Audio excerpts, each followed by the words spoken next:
हिमाचल प्रदेश में राज्यसभा चुनाव के बाद कांग्रेस पार्टी में आया भूचाल अब थमने का नाम नहीं ले रहा है और अब एक बार फिर से जहां 6 विधायकों का रास्ता साफ होता नजर आया है, जिन्हें भाजपा ने विधानसभा की टिकट तक दे दी है, तो वहीं 3 निर्दलीय विधायकों का इस्तीफा अभी तक लटका हुआ है। ये मामला हिमाचल प्रदेश हाईकोर्ट में तो पहुंचा, लेकिन अब यहां से आगे नहीं बढ़ पा रहा है। 4 अप्रैल को इस पूरे मामले की अगली सुनवाई रखी गई है। एक बार फिर से 3 निर्दलीय विधायकों का ये इस्तीफे का मामला उलझ गया है। होशियार सिंह, केएल ठाकुर और आशीष शर्मा ने जहां भाजपा का दामन थामा है, तब से तीनों निर्दलीय विधायकों की मुश्किलें बढ़ती ही जा रही है। एक और जहां 6 विधायकों का रास्ता साफ हुआ है, टिकट भी मिल गई है, लेकिन टिकट का 3 निर्दलीय विधायक और अभी भी इंतजार कर रहे हैं। देखना यह है कि कब तक तीनों निर्दलीय विधायक इंतजार करते हैं। आपको ये भी बताते चले कि 22 मार्च को यह अपना इस्तीफा दे चुके थे, लेकिन अभी तक इनका इस्तीफा स्वीकार नहीं हुआ है। जो निर्दलीय विधायक हैं माननीय श्री केएल ठाकुर जी, श्री होशियार सिंह जी और श्री आशीष शर्मा जी, इन तीनों ने 22 मार्च को लगभग 1:30-2 बजे के करीब सचिव विधानसभा के पास अपना रेजिग्नेशन दिया और उसके बाद मुझे मेरे निवास स्थान पर ये लगभग 3:30-3:45 बजे के करीब मुझे मिले, जहां मुझे भी उसकी कॉपी उन्होंने वहां पर दी। जो यहाँ पर जो उन्होंने रेजिग्नेशन दिया उसकी जो प्रेस रिपोर्टिंग है, प्रेस क्लिपिंग्स हैं, जो हमारी प्रोसीडिंग्स जो इनिशिएट हुई हैं उसका पार्ट है, उसमें माननीय नेता प्रतिपक्ष श्री जयराम ठाकुर जी, और जब वो मेरे निवास स्थान पर आए तो उनके साथ 2 माननीय विधायक भारतीय जनता पार्टी के डॉक्टर जनकराज जी और बलवीर सिंह वर्मा जी उनके साथ थे, और एक आध मीडिया का भी व्यक्ति था। और दूसरे दिन एक पिटीशन जो है 10-12 जो माननीय विधायक कांग्रेस पार्टी से हैं, जो मंत्री भी हैं, उनकी तरफ से भी विधानसभा सचिवालय को प्राप्त हुई। और जो नियम हैं हमारे, उनके तहत जब भी कोई विधायक अपना त्याग पत्र दे तो उसका एक फॉर्मेट है, उस फॉर्मेट के मुताबिक हो, और उसके आगे जो रूल्स हैं, अगर वो व्यक्तिगत तौर पर आता है, वॉलेंटरी है या इनवॉलेंटरी है, और अध्यक्ष को ये लगे कि जिन परिस्थितियों में उसने त्याग पत्र दिया है उन परिस्थितियों की खोजबीन करना आवश्यक है, ज़रूरी है, संविधान के मुताबिक, लोकतंत्र के मुताबिक। तो अध्यक्ष जो है उसके लिए संवैधानिक तौर पर, कानूनन तौर पर अधिकृत है। The speaker enjoys the full authority to inquire into all those aspects of the resignations।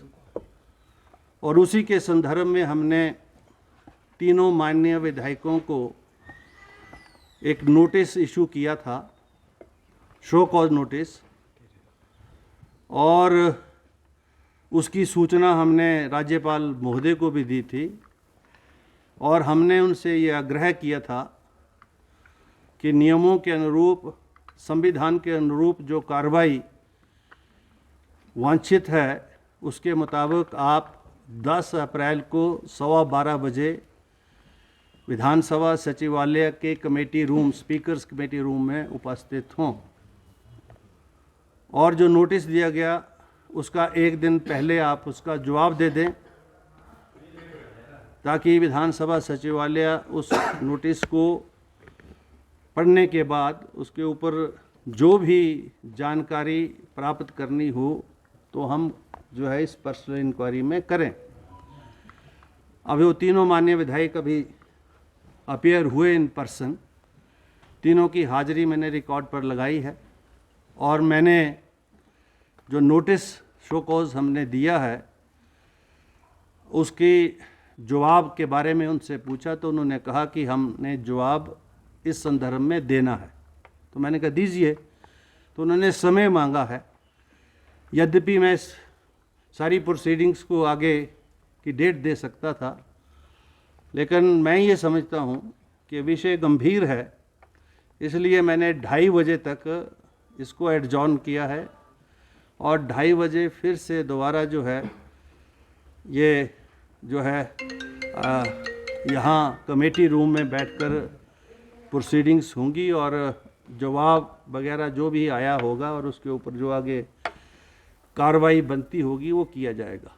तो आज और अभी आपने एक प्रश्न और पूछा है कि माननीय उच्च न्यायालय में भी इस संदर्भ में आज रिट पटिशन जो है इन मान्यों के द्वारा की गई है। तो उसकी जानकारी आपको होगी कि उस रिट पटिशन जो माननीय उच्च न्यायालय में इन्होंने की है वो अभी लगी थी सुबह 11 साढ़े 11 बजे, जिस पर काफ़ी देर हाई कोर्ट माननीय उच्च न्यायालय ने सुनने के बाद उसको जो है 24 अप्रैल के लिए जो है उसको एडजॉर्न कर दिया है। और उसमें जो उन्होंने पार्टी बनाया था विधानसभा अध्यक्ष के रूप में मुझे और व्यक्तिगत रूप में मुझे, तो व्यक्तिगत रूप में तो जो ऑब्जर्वेशंस कोर्ट की थी वहाँ पर कि भाई you can not make the speaker in person as a party, कि whatever he has done and whatever he is doing that is the powers which are vested with him under the constitution, so you cannot make him a party in person. So this was the observation from the court which have been you say told to us by the standing lawyers, one who represented the Vidhan Sabha there in the High Court. So what is the order that I have not seen? What is the writ petition copy I have seen? जो writ petition की जो copy उन्होंने विधानसभा सचिवालय को भेजी है वो हमने देख ली।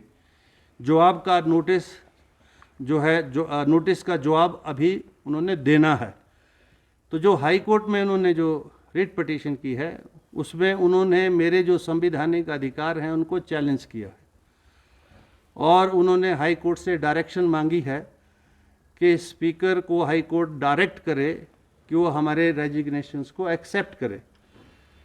अभी हाई कोर्ट ने इसके ऊपर कोई निर्णय नहीं लिया, मैं प्रोसीडिंग्स में हूँ।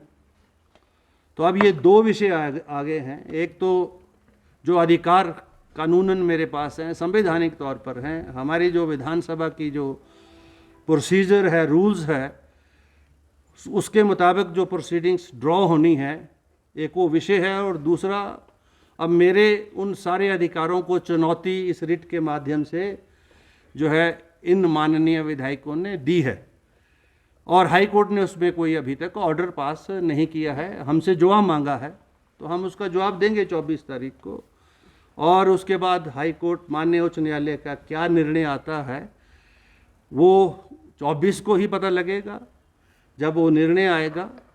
और चूंकि अब ये दो पैरेलल प्रोसीडिंग स्टार्ट हो रही हैं तो स्वाभाविक है, क्योंकि अगर मैं इस प्रोसीडिंग को कंक्लूड भी करना चाहूँ तो भी नहीं हो पाएंगी, क्योंकि द मैटर इज नाउ सब जुडिस and pending with the honourable high court. Unless the high court adjudicate upon this matter whereby they have challenged assailed my authority, and if anything comes from the high court in the manner in which they have desired, then certainly we have a right to approach the higher court also. अभी तक कुछ हुआ नहीं है, इसलिए मैं उस बारे में कोई टिप्पणी करना नहीं चाहता। ये माननीय क्या बोल रहे हैं क्या नहीं बोल रहे हैं मैं उस पर भी टिप्पणी नहीं करना चाहता।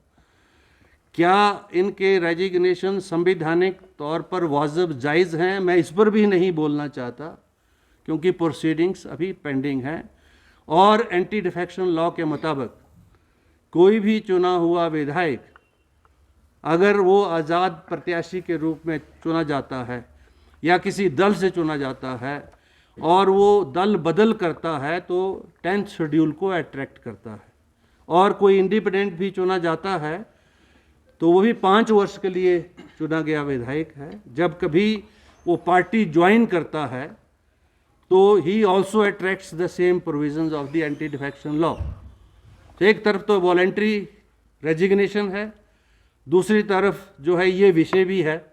अब इन दोनों विषयों को जो है आगे हम इंक्वायरी के माध्यम से, हाई कोर्ट की प्रोसीडिंग्स के माध्यम से जो है हम देखेंगे, और जो भी उचित निर्णय होगा उस समय पर हम देंगे। आप सबका बहुत बहुत आभार, धन्यवाद।